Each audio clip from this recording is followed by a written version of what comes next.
Ассаламу алейкум, дорогие друзья! У меня для вас хорошая новость. 14 апреля в городе Тольятти состоится турнир «Битва на Волге», где нашу страну будет представлять такие бойцы, как Сайдос Самадов, а также свой чемпионский титул будет защищать Нурулло Алиев.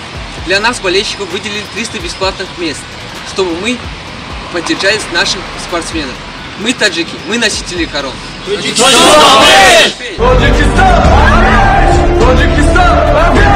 هدیه‌ای از دان بهشتی ما وطن وطن شهر کتابی سرنوشتی ما وطن وطن هدیه‌ای از دان بهشتی ما وطن وطن